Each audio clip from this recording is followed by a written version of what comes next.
ये है तुलसी, साथ में उनकी 13 साल की बेटी खड़ी है। पास बहू बेटा खड़े हैं। एक छोटे से घर का मंजर है जहाँ पर तुलसी अपनी बहू का बड़े ही प्यार से स्वागत कर रही है। आओ बहू, ये है हमारा छोटा सा घर और परिवार। तुम्हें यहाँ पर किसी भी चीज़ की कमी नहीं होगी। हाँ भाभी, और मैं हूँ आपकी प्यारी सी छोटी सी ननद खुशी। मैं आपके आने का बहुत इंतज़ार कर रही थी। पता है, कोई घर में मेरे साथ खेलने के लिए नहीं है ना, भैया भी काम पर चले जाते हैं। अब मैं और आप घर का काम भी करेंगे और खेलेंगे भी। हाँ हाँ, क्यों नहीं मेरी प्यारी ननद, हम काम भी करेंगे और हम मिलकर खेलेंगे भी। लेकिन घर के ज़्यादा काम मैं संभालूंगी, ठीक है? मेरी प्यारी ननद को जो भी चाहिए होगा, कुछ काम होगा तो अपनी भाभी से कह दे। घर की चौखट पर यूं बहू का स्वागत होता है, फिर सभी अंदर जाते हैं। भैया भाभी अपने कमरे में आराम करने के लिए चले जाते हैं और छोटी सी ननद खुशी के मारे अपनी माँ से बातें करती है। माँ, भाभी कितनी अच्छी है ना। मैंने सुना था भाभी अच्छी नहीं होती, लेकिन माँ मेरी भाभी तो कितनी अच्छी है। उन्होंने कहा है वो मेरे साथ खेलेंगी भी। खुशी के भाई का शादी का दिन गुजर जाता है, अगला दिन चढ़ता है। अब खुशी अपनी भाभी के साथ मिलकर घर के काम करने में मदद करती है। भाभी लीजिए, मैंने आपको सारी सब्जियां काट के दे दी हैं। अब आप अपनी पहली रसोई की रस्म कर लें।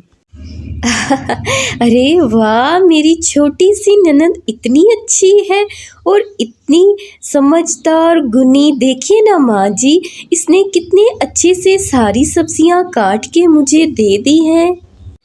इस तरह सब हंसी खुशी बातें करते हैं। फिर बहू अपनी पहली रसोई की रस्म में मटर पनीर बनाती है और फिर दोनों नंद भाभी अच्छे से प्यार खुशी से एक दूसरे के साथ बैठकर बर्तन धोती हैं। खुशी मेरी प्यारी ननद, चलो बस बहुत काम हो गया, तुमने मेरी बहुत मदद कर दी। जाओ अब तुम जाके कुछ देर खेल लो, बाकी के घर के सारे काम मैं संभाल लूँगी। राधिका अपनी ननद के साथ इतनी बात कहती है, फिर खुशी जाके दूसरे बच्चों के साथ खेलने लगती है। राधिका घर की साफ सफाई करती है और उसके बाद बैठकर अपनी सास से बातें करती है। माँ जी, मैंने सारा काम कर लिया, खुशी ने भी मेरी बहुत मदद करवाई। लेकिन माँ जी, खुशी स्कूल क्यों नहीं गई? वो घर पर क्यों रहती है? अरे बेटा, खुशी स्कूल तब जाएगी ना जब स्कूल पढ़ती होगी। उसका तो मैंने दाखिला ही नहीं करवाया था। कुछ टाइम से मैं बीमार रहती थी, फिर घर के काम के लिए उसको स्कूल छुड़वा दिया। अब वो घर ही रहती है। माँ जी, आपने इस घर के कामों की वजह से ननद जी को स्कूल छुड़वाया। चलें, अब बस मैं आ गई हूँ ना, घर के अब सारे काम मैं संभाल लूँगी। आप ननद जी को वापस स्कूल दाखिल करवाइए और उनको स्कूल भेजिए, उनके पढ़ने लिखने की उम्र है। माँ जी, आप कल ही जाइए और खुशी का जाके दाखिला करवाएं। अब समय यूं ही गुजरता है। राधिका के अब 2 बच्चे थे और उसकी खुशी ननद भी बड़ी हो चुकी थी। सास अब इस दुनिया में नहीं रही थी। भाभी लाइए, मैं आपकी कुछ मदद कर देती हूँ। अरे नहीं नहीं, तुम आराम से अपनी पढ़ाई करो, साथ साथ बच्चों को भी देखो। मैं अपना काम कर लूँगी, तुम चिंता मत करो। और देखो, आज मैं तुम्हारी मनपसंद सब्ज़ी बना रही हूँ, बस तुम पढ़ाई कर लो, खाना पक रहा है। अच्छा तो माँ, आज आप फिर बुआ की पसंद का खाना बना रही हैं। माँ, आप बहुत गलत करती हैं, इस घर में ज़्यादातर बुआ की पसंद का खाना बनाती हैं। अरे मेरी बेटी, जब मैं इस घर में आई थी ना, तो तुम्हारी बुआ बहुत छोटी सी थी, इसलिए मुझे बहुत प्यारी है और मैं तुमसे भी तो उतना ही प्यार करती हूँ। अच्छा तो माँ, जब बुआ छोटी सी थी तो हमारे जितनी, तो तब आप इस घर में आई थी माँ। अच्छा, अब हम समझे कि इसीलिए आप बुआ से बहुत ज्यादा प्यार करती हैं। हाँ बच्चों, इसीलिए भाभी मुझसे इतना प्यार करती है। मैं बस तुमसे थोड़ी सी ही बड़ी थी तो भाभी यहाँ आई थी, और माँ के जाने के बाद भाभी ने कभी मुझे अकेलापन महसूस नहीं होने दिया। इस तरह सब हंसी खुशी बातें करते हैं, खाना पकता है, सब खाना खाते हैं, समय यूं ही गुजर जाता है। और अब खुशी के लिए एक बहुत ही अच्छे घर का रिश्ता पंडित देते हैं। सब हंसी खुशी बात करके रिश्ता तय करते हैं, और कुछ ही टाइम में खुशी की शादी एक बहुत ही अमीर घर में हो जाती है। और विदाई के समय पर भाभी, मेरा आपसे दूर जाने का बिल्कुल मन नहीं है। आपने हमेशा माँ बनकर मुझे पाला, मेरा ख्याल रखा। भाभी, इस घर की याद, इस घर को मैं कभी नहीं भूलूंगी। नंद को यूं रोते हुए देखकर अब राधिका भी भावुक हो जाती है और प्यार से उसके कंधे पर हाथ रखकर बात करती है। मेरी प्यारी ननंद, जाओ अपने घर और सदा खुश रहो, लेकिन इस घर के दरवाजे तुम्हारे लिए हमेशा खुले हैं। जाओ खुश रहो अपने घर। विदाई के बाद पूरा परिवार दुखी मन से घर में आ जाता है। माँ, बुआ चली गई है तो घर कितना सूना सूना लग रहा है ना। बुआ के साथ हम कितने मज़े करते थे, साथ खेलते पढ़ते खाना खाते थे। हाँ बच्चों, बस बहुत मन उदास है। पूछो मेरे दिल से क्या हालत है इस वक्त। बहुत छोटी सी थी खुशी जब मैं यहाँ आई थी, हर काम में मेरे साथ लगी रहती, साथ साथ रहती। पता नहीं अब मैं उसके बिना कैसे रहूँगी। राधिका, खुद को संभालो। ये तो जमाने की रीत है, हर लड़की को एक दिन विदा होकर ससुराल जाना होता है। तुम भी तो यहाँ आई थी और कल को हमने अपनी बेटी को भी भेजना है। चलो अच्छा, अब कुछ देर सब रेस्ट कर लो। इस तरह पूरा परिवार दुखी मन से सो जाता है। फिर अगला दिन चढ़ता है और बच्चे अपने पिता के साथ नाश्ता करके स्कूल के लिए जाते हैं और पिता अपने काम पर। अब सूरज जैसे ही काम पर जाता है तो आगे फैक्ट्री के सेठ ने कुछ मजदूरों को काम से निकाल दिया था, जिसमें के नाम सूरज का भी था। अरे माफ करना भैया, बस काम मंदा चल रहा है तो इसलिए कुछ मजदूरों को निकाल रहा हूँ। इस तरह फैक्ट्री का काम ठीक से नहीं चलता और कुछ मजदूर चले जाते हैं काम से, तो सूरज भी घर आकर सारी बात राधिका को बताता है। राधिका, मेरा ये काम नहीं रहा। अब मुझे चिंता सताई जा रही है कि क्या करूं। आगे दिवाली भी आएगी तो बच्चे तो कपड़े और खाने पीने की चीजें मांगेंगे।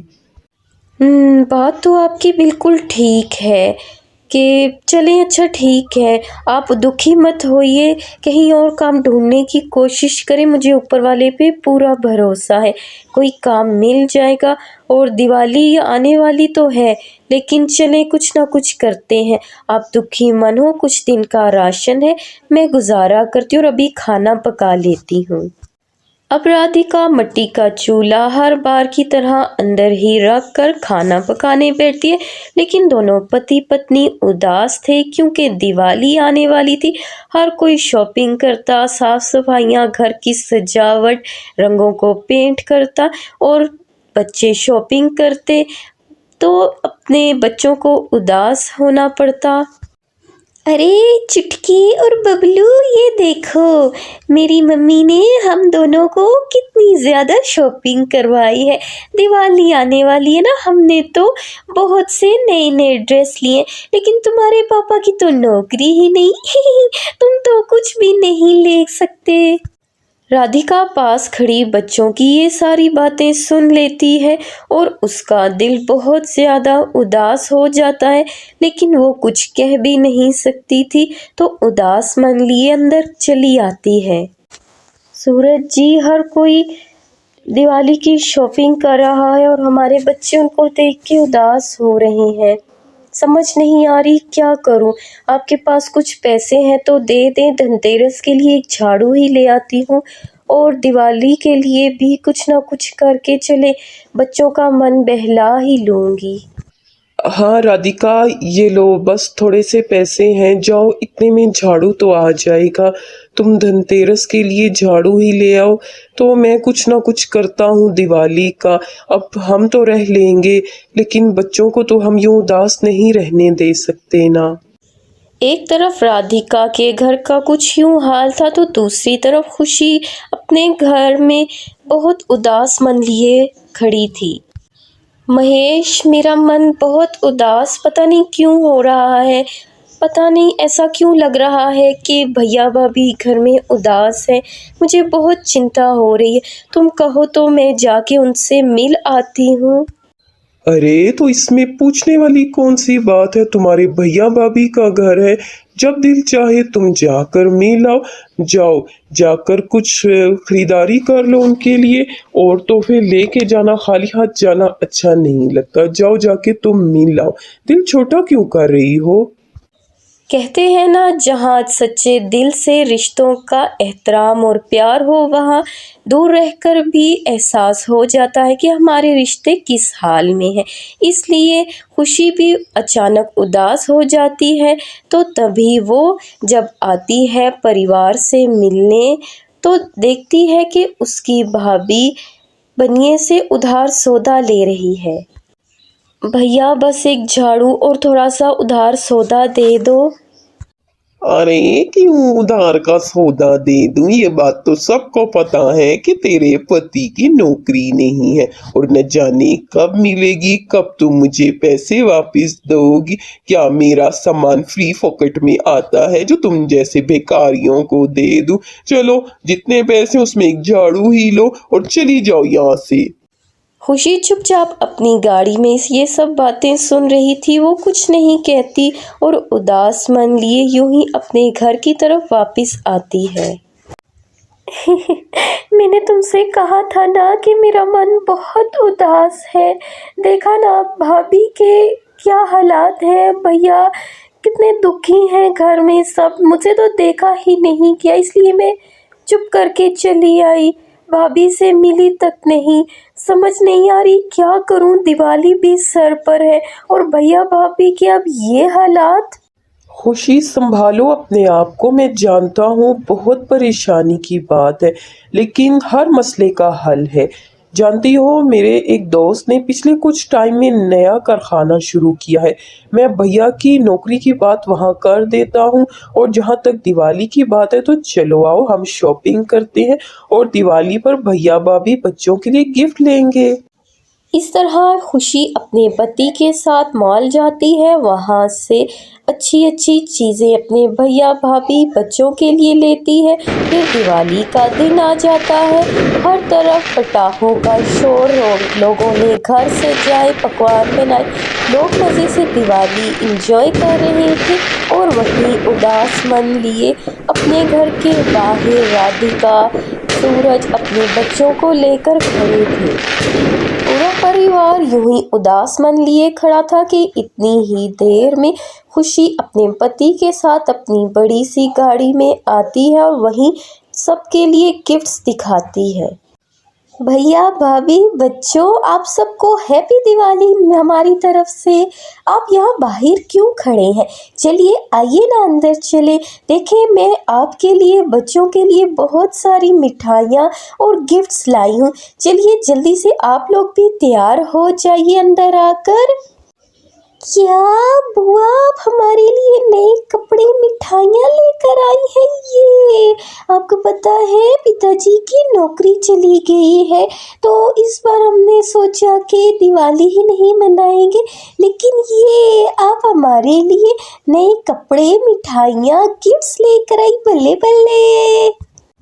बच्चे अपनी नादानी में अपनी बुआ के आगे घर का तमाम हाल बयान कर देते हैं। अरे बच्चों, तुम लोग उदास मत हो, ये लो जाओ जाके कपड़े पहन के तैयार हो, बस हम अभी अच्छे अच्छे पकवान बनाते हैं। भाभी भैया, आपके ऐसे हालात थे तो आपने मुझे बताया ही नहीं।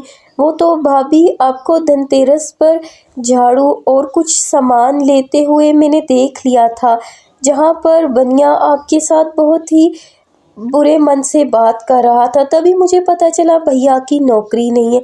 क्या भाभी मैं पराई हो गई हूँ, जो आपने मुझे एक बार भी कुछ नहीं बताया? अरे हट पगली, किसने तुझसे कहा कि तू पराई हो गई है?